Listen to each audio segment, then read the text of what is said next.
On the 2nd of November 1982, the first ever comedy programme was shown on Channel 4. This was the first episode of The Comic Strip Presents, an anthology series created by Peter Richardson and other performers at his comedy cabaret club, The Comic Strip. Adrian Edmondson, Jennifer Saunders, Dawn French, Rick Mayall and Nigel Planer.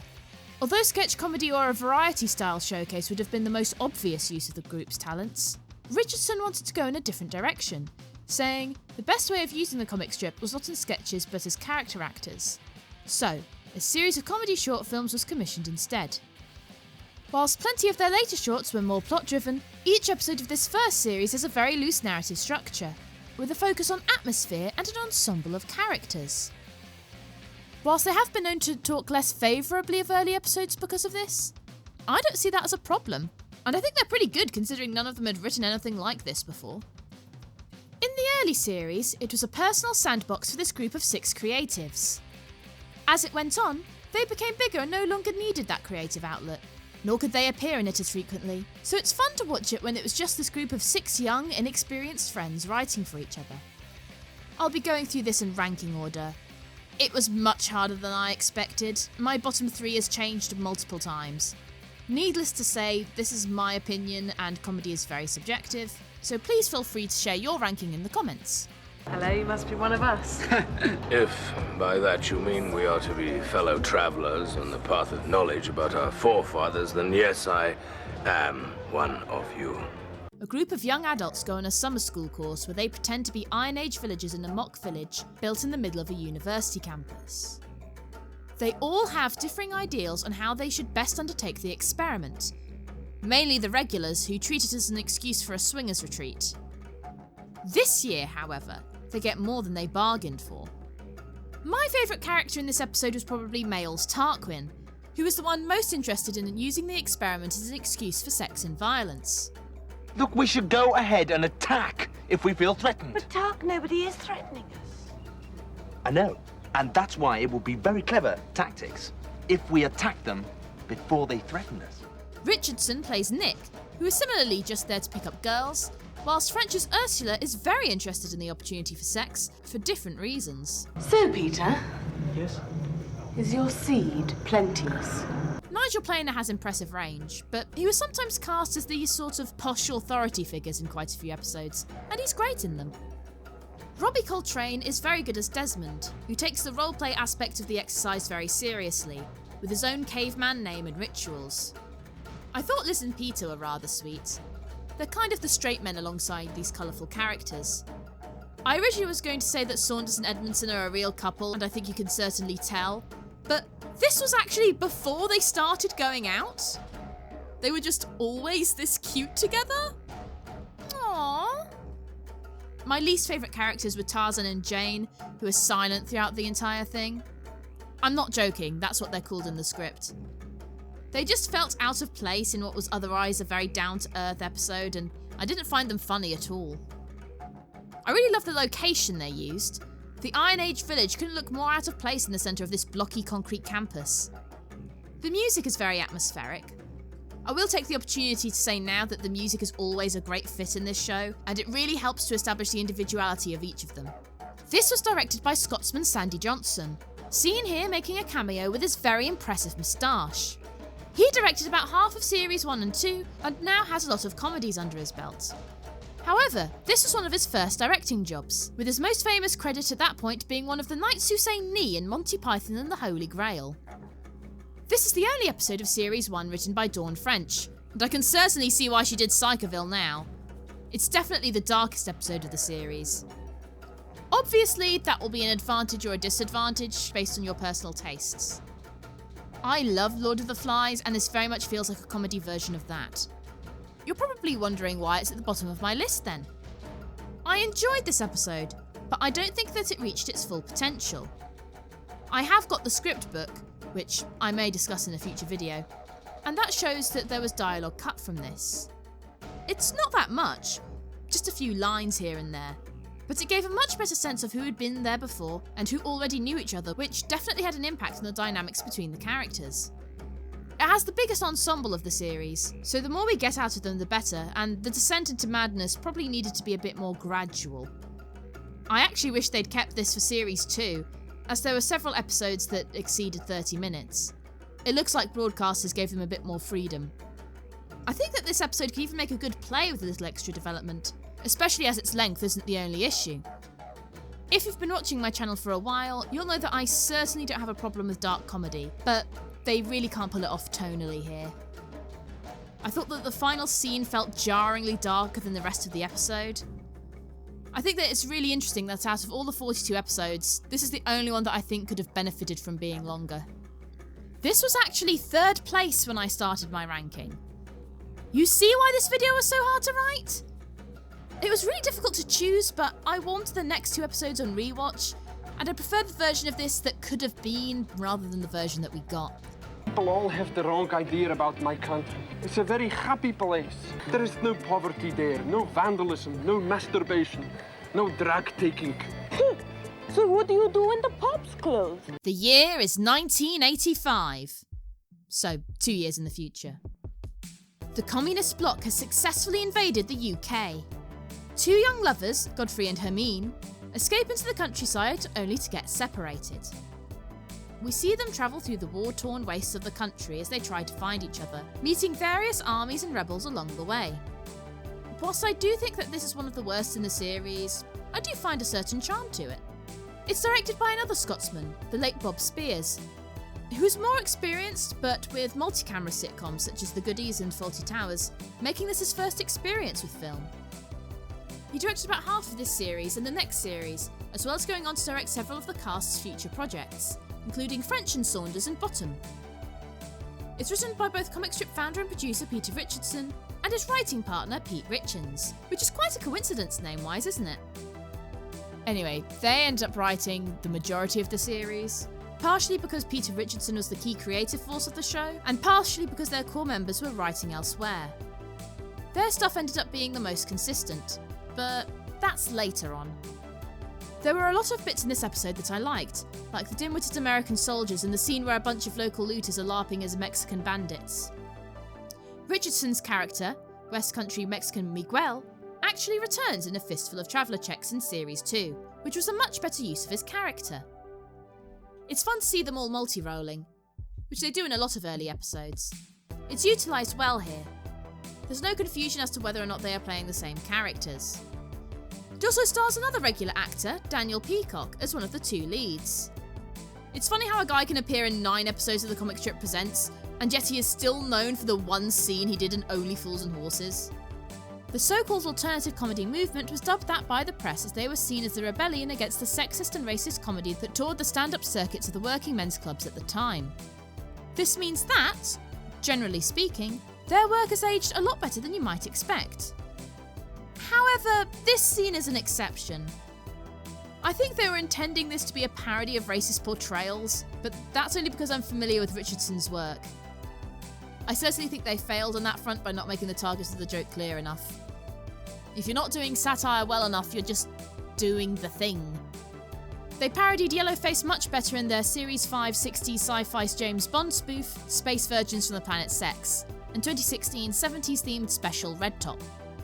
However, like I said, I did enjoy this episode. It was originally at the bottom of my list, but it has a more consistent tone than Summer School, and a charming cheapness to it. Although I'm sure it wasn't very cheap for a comedy budget. I know Channel 4 had to go into their drama budget for the first series. It is definitely their wackiest, so that would probably be an advantage or a disadvantage based on your personal sense of humour. It's definitely one for the Python fans to check out. The ending is a bit abrupt, but the whole episode is quite sketch-like. It reminded me of a couple of the later Flying Circus episodes where they followed one character throughout. It's probably an interesting throwback for those who remember this era of the Cold War too. Alan's dying to meet you. It's so weird to think he is in my house. Smashing up my car. That's really him, isn't it? Set in the early 60s, famous beat poet Alan, played by Peter Richardson, and his entourage stay with a young upper-class aspiring poet, played by Adrian Edmondson, for a wild weekend. And that's it in terms of plot. Stuff does happen, but it's not building up to anything really. It's just about being in the company of these characters more than anything else. Do you ever watch something and think, I'm sure if I was more familiar with what they were parodying, I would find this funnier. That's what I felt with this one the first time round, although I did still enjoy it. However, I love it more every time I see it. There's a lot of funny characters and they are very pleasant company for half an hour. First off, there's Richardson as Alan, the famous poet, who quietly mumbles bizarre debauched anecdotes. We drove south one day and picked up this strange lesbian dwarf, and she had like this suitcase full of frogs. I remember one time, Charles, going to bed with a koala bear, but when he started to, you know, glow in the dark, I thought, uh-oh, it's time to split. French plays middle-class groupie Eleanor, who is obsessed with Alan and the chaotic vandal Kix, played by Daniel Peacock. Then there's Rick Mayall and the angsty, heartbroken Jeremy, who's in a constant state of anger due to a breakup. Well, people think it's easy to be a rebel. Well, it bloody isn't. People just write stupid plays about me. He catches the eye of eccentric Canadian film director Anne, played by Jennifer Saunders. However, when I watched it this time round, I ended up being drawn towards Adrian Edmondson as Desmond, constantly trying to fit into this anarchic social group that has descended onto his family abode. I think I've come to love Edmondson's goofy little guy roles more than his violent alcoholic roles that he's better known for. Come on, everybody, let's go crazy apeshit! This episode is notable for being the first appearance of Keith Allen, who ended up appearing on the show quite a bit, even co-writing and directing some later episodes. He makes a short appearance in the opening as Brian Epstein, which he does absolutely nothing to sound like, alongside theatre impresario and comic strip co-producer Michael White as himself. We get a brief appearance from Robbie Coltrane towards the beginning too. You could debatably call this episode a mockumentary, as it was made to look as if it had been shot on 8mm black and white film, and Anne is filming them the whole time. But there's never any acknowledgement of anyone else filming them, and the characters act like they're alone when they're supposed to be alone. It gives off a slight Maisley's Brothers fly-on-the-wall aesthetic, without going full mockumentary, gently establishing the era alongside the jazz saxophone. The music actually comes from this saxophone player who just stands around and is barely acknowledged by anyone. There's a slight silliness to this episode, but it is one of the more down-to-earth ones. Like I said, it was actually below Summer School when I started this ranking. It grew on me and I just enjoy the end product more. There's something very cosy about it. Just thought I'd mention that they do parody the racist attitudes of the time here. It's definitely clear that it's satirical here, but it does sound a bit shocking because racists don't talk like this anymore. In fact, it's why Richardson doesn't screen the next one on this list. But I'm always afraid that you're going to have another one of those hair-raising adventures again. Oh, nothing like that'll happen this time, I promise. This parody of Enid Blyton's most successful series of children's books, The Famous Five, follows the titular children and Timmy the dog as they go on a cycling holiday in the British countryside. However, Uncle Quentin has yet again been kidnapped, and they soon hear the plans of a pair of ruffians. Quite a lot of pairs of ruffians, actually. For those unfamiliar with the source material, The Famous Five was a series of books by prolific children's author Enid Blyton, about 4 children, siblings Julian, Dick and Anne, and their tomboy cousin George, who would get into various scrapes by stumbling upon nefarious plots by crooks, whilst on camping holidays around the British countryside. If that sounds familiar at all, they were used as one of the inspirations for Scooby-Doo. Although they can still be found in school libraries throughout the country, they were almost inescapable in the 50s and 60s when the comic strip members were growing up, getting a film serial adaptation in the 1950s and a TV adaptation in the late 70s, so they were still very fresh in the public's memory. If, like me, you grew up on Blyton's books, this is a cheeky delight, brutally mocking the series, whilst inevitably bringing on a wave of nostalgia. It takes no prisoners, highlighting the sexist, racist, xenophobic and classist attitudes of the books, poking fun at the sheer likelihood of these 4 children foiling quite so many criminal schemes, and taking full advantage of the innuendos that arrive from both the change in the meaning of the word queer and the fact that there are characters in this named Dick and Fanny. I mean, seriously, make Timmy a cat and that already sounds like a panto. If you mention The Famous Five to someone, they will immediately say lashings of ginger beer. What they don't realise is that the phrase never appeared in Blyton's books. Apparently, it's from this. That's how perfectly they managed to make the dialogue sound like her writing. The parody is Ruttle's level of accuracy. It's brilliant. Its initial broadcast prompted numerous complaints, but apparently they did get permission from Blyton's estate to make this parody, which did surprise me. Any publicity is good publicity, I suppose. I believe I'm right in thinking that this is not something they would have had to have done, but it certainly would have saved them from the possibility of legal hassle, especially surrounding the names. If I were to have one criticism, it's that I was a bit confused by the fact that Ron Tarr and Nosha Powell were playing 3 different identical pairs of ruffians when I saw it for the first time. I'm pretty sure it's to show how one-dimensional and repetitive these characters are. However, that's a pretty minor complaint. Robbie Coltrane made a marvellous first impression.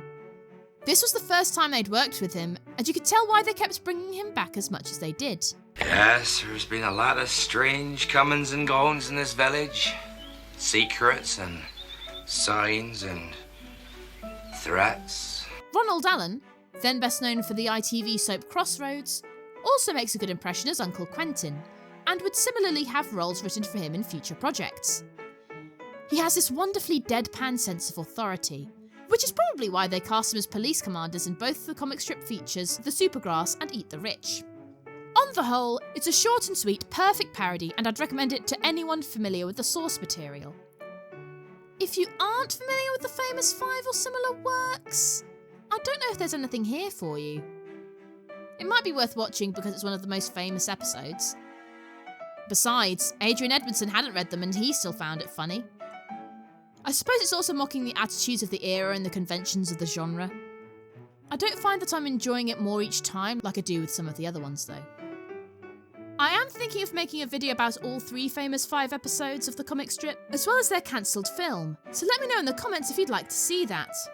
I read every one and try to reply to as many as possible, so you definitely have a say in what you'd like to see here. 1, 2, 3, 4, 5, 6, 7.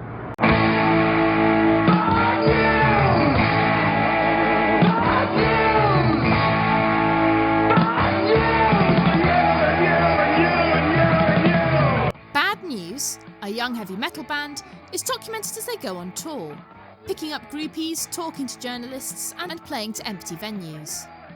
They consist of the pretentious lead guitarist and songwriter Vim Fuego, played by Adrian Edmondson, bassist and middle-class poser Colin Grigson, played by Rick Mayall, who's only in the band because they are borrowing his brother's PA system, easygoing drummer Spider, played by Peter Richardson, who is always trying to get a laugh and be as rock and roll as possible, and Den, their dim-witted rhythm guitarist, played by Nigel Planer. Dawn French plays a teenage groupie, whilst Jennifer Saunders rounds out the cast as a rock journalist. Wait, are those the same shoes as Rick's from The Young Ones? I love those boots. Anyway, this film is a mockumentary, with director Sandy Johnson playing himself, showing the various contrivances of this type of documentary and taking full advantage of the format. Plenty of humour comes from that, as well as the characters themselves. It's going to look really good in the film anyway. It's great, it's really interesting. We're lucky it happened, actually. You're lucky I don't knock your fucking head in. This episode was written by Adrian Edmondson, whose occasional work as a writer and director I really like on this show. Obviously, comparisons can be made between this and Spinal Tap, another 80s mockumentary about a metal band, but this, by all accounts, is a coincidence. It was filmed around the same time, and Tap was released over a year later. This is like a Dennis the Menace situation. Apart from the basic concept, there's nothing that they really have in common, with Tap being a band of old has-beens, whilst Bad News are will-never-bees. They do a better job of sounding genuinely crap too, especially in this first episode.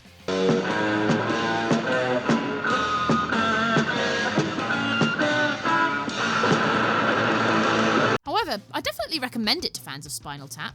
There's definitely a crossover in appeal here.